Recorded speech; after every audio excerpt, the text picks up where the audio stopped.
Yeah, viewers, well, let's let this cat go. See if I can get a recording of his meows before I recognise I've got the camera. This cat. Pause, pause, pause. Pause, pause, pause, pause, pause. Pause, pause, pause. Whiskers, how are ya?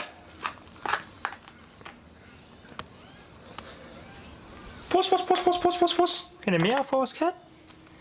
There we go. Let's go to bed. Pause, pause, pause, pause, pause, pause, pause, pause, pause. You were wanting meow today, eh?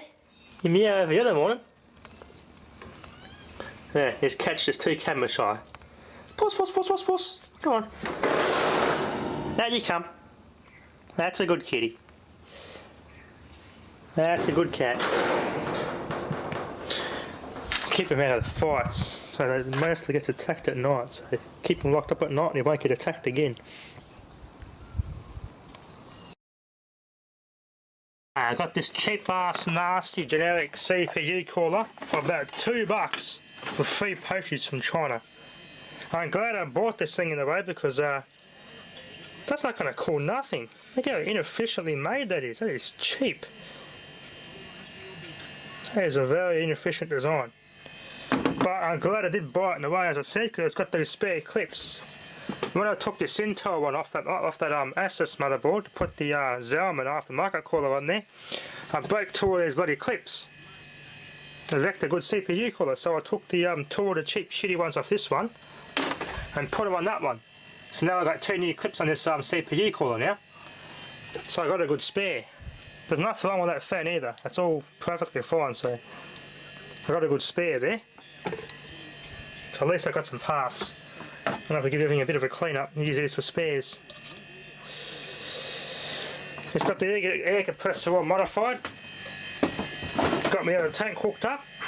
You get a bit more run time out of it now. Takes a bit longer to fill the tank up, but I'm going to have to put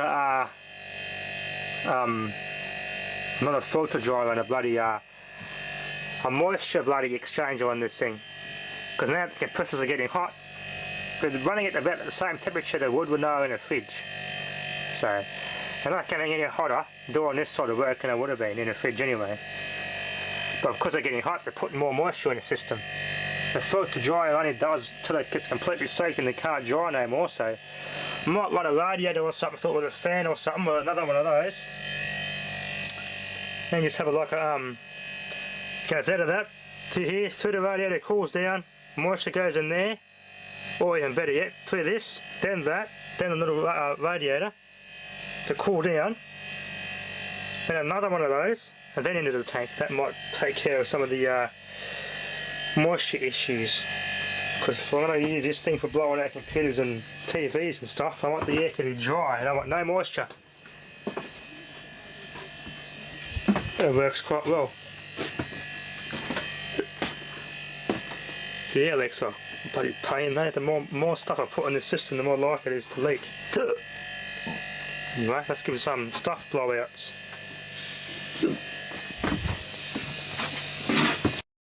I'm very happy with this. It's worked out to be a bloody good little air compressor.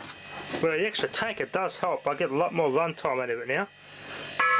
Tanks like that are good because they don't take up much room. And by the time they rust out, piha, it'll use 3,547, I reckon. Anyway, let's give this one a test. So hooked up, ready to go. Got the Tariff and the low register when I turn it on. You can see it uses older colour laminations here on the potential coils. It's got that insulation tape around it. Yep, no hidden digits in this one. Plastic Schlumberger register. This one here has red gears in it, the other one had white gears. Plastic, and you see in there it's all plastic. So that's a Schlumberger readout, no hidden digit behind this one. No, there's no wheel behind there, so. But it'll read it lights up and recalibrated 996. As I said, it's the same spec as the previous one, just this one is dual tariff. And it's K equals 60, I think the other one was K equals 40, I think. Anyway, let's give this one a hook up and give it a good go. There's markings on top of the disc, so I think the pulse counter might be on the top of the disc on this one. Anyway, let's give it a test. Alright, all set up, got the clamp meter ready. Let's get everything plugged in. I'll plug the valve back in. Bit of inrush here on the BAZ. Plug the transformer in and watch the low rate switch on.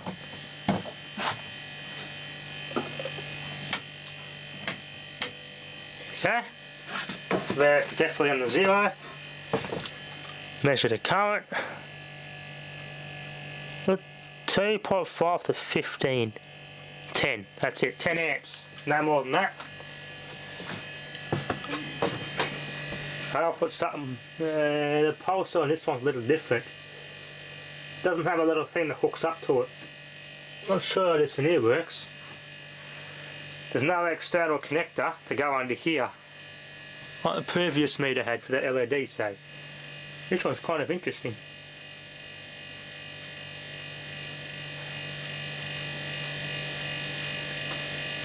So 20,591.8 on the low rate.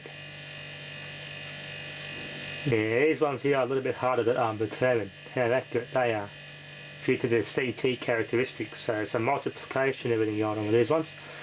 And Raymond, Radar 2007 confirmed, these little loop things at the bottom here, these little wirings at the bottom, are actually power factor coils. So little loops of wire at the bottom there. They go on the load coils. So they're for power factor. That clears some things up. That's what I showed in that Robert and Frankie for Charlie M, that little wire that I showed there. That's actually for power factor.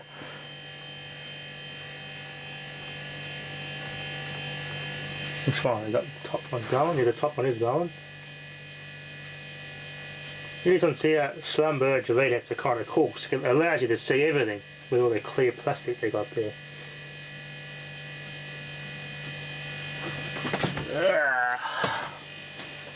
Yeah, it's a bit harder on this one.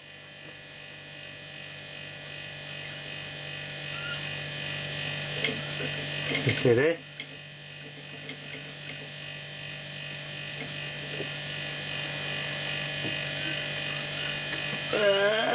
Yeah, it's a bit hard on this one. I think it's gone up a little bit. In the centre there's a little bit of embossing on that plastic. So there is a pointer, and it has moved at the same rate. This little dash on the increment here has moved. So yeah, it's keeping up. It's hard to see in those CT ones. Anyway, power off. Unplug safety first. And that confirms the quick accuracy test on that one. Time to get a bit of a light dust off, which is done. Yeah, just a light dust off this one. Very clean. I like the multicolour use of all the plastic in there, that's kind of cool. Yellow, red, blue, green, orange. Nice. And there's that little embossing I was talking about there, where it points their little increments. It would be nice if they had painted that bit with a bit of red paint. That would have made it a bit more convenient. Anyway.